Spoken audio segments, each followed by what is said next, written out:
অন্তর্বর্তীকালীন সরকারের মাননীয় তথ্য উপদেষ্টা মাহফুজ আলম সাহেব সাম্প্রতিক সময়ে লন্ডন গিয়েছিলেন। সেখানে বাঙালিরা তার গাড়িতে ডিম নিক্ষেপ করেছিল।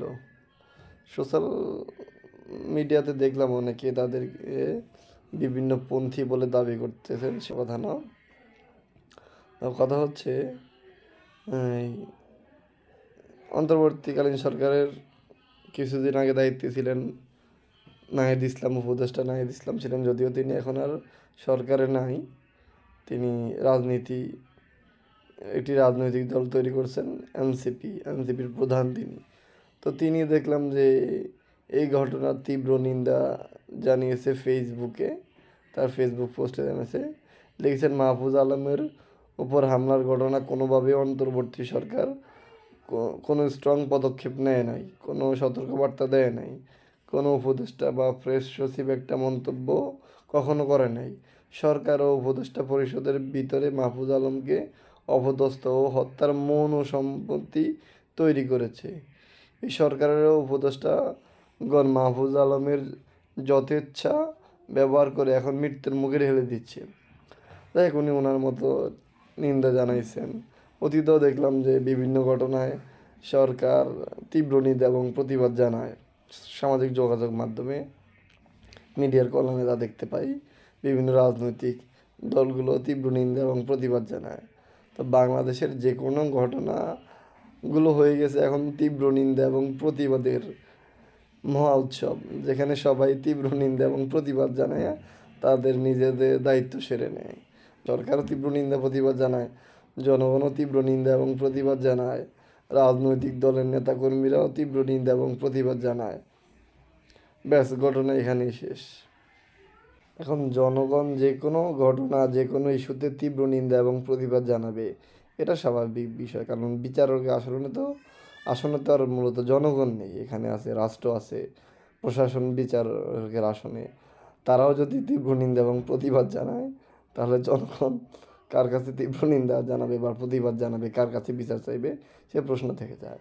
এখানে সাবেক উপদেষ্টা, তিনি বর্তমানে একটি রাজনৈতিক দলের প্রধান, তিনি শেষের দিকে লিখেছেন যে আমরা এগুলো মনে রাখছি।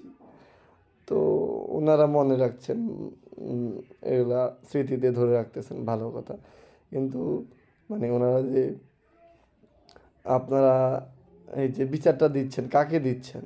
যাদেরকে আপনারাই তো উপদেষ্টা বানালেন, প্রধান উপদেষ্টা বানালেন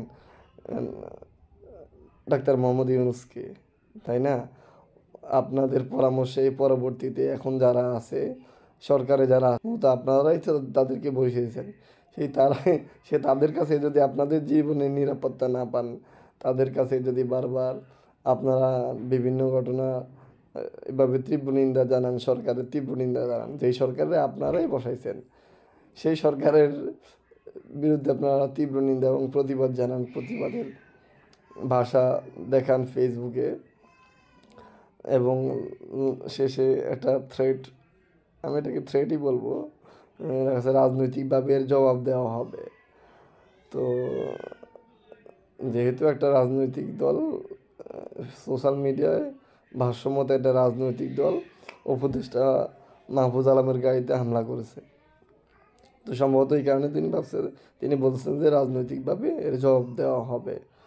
তো ভালো কথা। তো রাজনৈতিকভাবে যদি জবাব দেন, তাহলে বিচার চাইলেন কার কাছে? আর যাদেরকে আপনারা বসাইছেন উপদেষ্টা মণ্ডলীতে, প্রধান উপদেষ্টা সহকারে, সবাই তো আপনারাই বসাইছেন।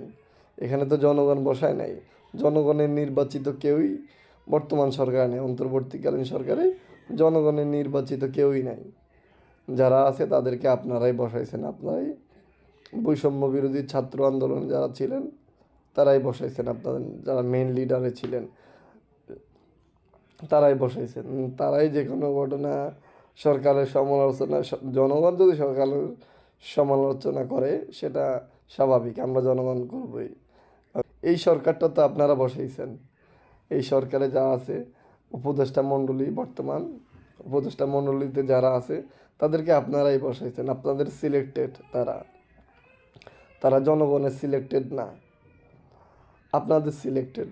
সেই আপনাদের সিলেক্টেড মানুষের কাছে আপনারা বিচার দিতে হচ্ছে বা তাদের সমালোচনা করতেছেন আপনারা, তাহলে ভবিষ্যতে জনগণ যাদেরকে বসাবে, আছে জনগণের, আগামীতে ফেব্রুয়ারিতে যদি নির্বাচন হয় জনগণ বসাবে, তো যে কোনো বিষয়ে সরকারের প্রধান যারা আছে তারা জনগণ কি বলে সেটা আমলে নেয় না। যেমন আমাদের ইউনূস সাহেবও কিছুদিন আগে বলছিলেন, যখন তিনি সর্বপ্রথম রাষ্ট্রের দায়িত্ব নিয়েছিলেন, তিনি বলছেন আপনারা প্রচুর সমালোচনা করেন, সমালোচনার দরকার আছে, তিনি সমালোচনা করেন, কিন্তু আজ অবধি তিনি তার সিদ্ধান্তগুলো, তার সরকারের নেওয়া সিদ্ধান্তগুলোতে যতগুলোতে জনগণ সমালোচনা করেছেন তার একটিও সিদ্ধান্ত তিনি পরিবর্তন আনেননি। জনগণের সমালোচনার মুখে পড়েও তিনি পরিবর্তন আনেননি। তো জনগণ সমালোচনা করছে, লাভ হয়েছে কি? জনগণের এই সমালোচনার মূল্য কি? আর আপনি যে বললেন যে আপনারা সমালোচনা করেন, কার সমালোচনা করবে? আপনি তো সমালোচনায় কানই দেন না। জনগণ সমালোচনা করে, তার ভালো দিকটা জনগণে দেখান যে আপনারা এটা নিয়ে সমালোচনা করতেছেন, এটার এই ভালো দিকটা আছে, আপনারা যেটা ভাবতেছেন সেটা সেটা নেগেটিভ, এটাকে আপনারা নেগেটিভলি নিচ্ছেন কেন? এটার পজিটিভ দিকও আছে, পজিটিভ দিকগুলো জনগণকে দেখান।